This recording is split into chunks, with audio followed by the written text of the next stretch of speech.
أشكر الله سبحانه كسبنا بكشف الصومالي ما كنا عيبه بالشمال لخطه الصومالي والشركة ما تكمل ضد كان كل جهد وبلغ الصومالي كان الحق والناس. بسم الله الرحمن الرحيم. الصومالي waxay moodaa in markii uu soo shirkii inay sheekayaan problemka Soomaaliya ka hadlaan إذا الصومالي problem باجي الصومالي باهست إنت كبحر لكن مركب إذا شباب قضية الموضوع مش أي شركة حوجينا هاي نعم يكسروا كل هاي كم وقت هذا سنة مركب نقشوا إن الصومالي أرميه لا جه الله واحد صور على ديار بعد الله ما هو أنا كسر قد كشاف مو خالف فكر كاجي يمسكها وأنا ماشي كنت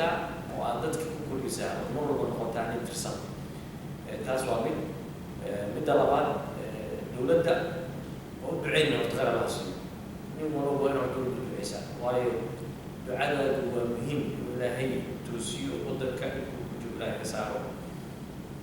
wasiirada hadda la dhisay iyo sida ay wax u socdaan runtii waxaad moodaa inay ka jiraan daldaloolo yaryar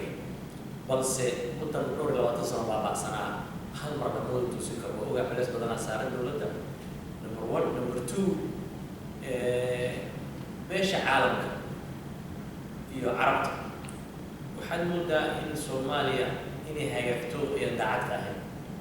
min qof walba Soomaaliya oo yahaas dawladda Turkiga ayaa waxay tahay dawladda ugu muhiimsan maanta Soomaaliya tusaysa in ay wax u qabato marka dawladdu waa inay Turkiga 80% oo laha wadanka faraha u gelisaa si ay meeshaas u noqoto inay ka soo baxaan arrimaha ciidamada arrimaha dawladda dalka arrimaha abaarta ku soo harta marka Soomaalida abaarta haysata waa nasi daro waa dal barwaaqa oo dadka ay baahan yihiin nin walba gurigiisu beeran kara laakiin dibka jiro waxay tahay projectiga dawladda ee World Food Program ayaa wuxuu yahay in Soomaaliya u horseeday disaster markay beeraha soo go'aan marka baa la soo xiray deeq intay dhibaato jirto wax lagu keeni maayo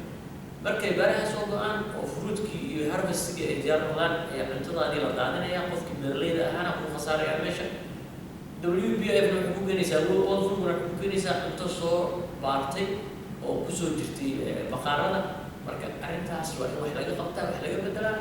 haddii aan waxba laga bedeli karin oo yani dawladda awood lahayd at least World Food Program cuntada ay siinayaan beeraleyda Soomaaliya wax ka gataa ay yiraahdaan nin walba Soomaali ah wixii aad beeratay waan ka gadanaynaa masaakiinta aan qaybinayna si beeraleydeena inay ku xoogeystaan dadkeena u dawareystaan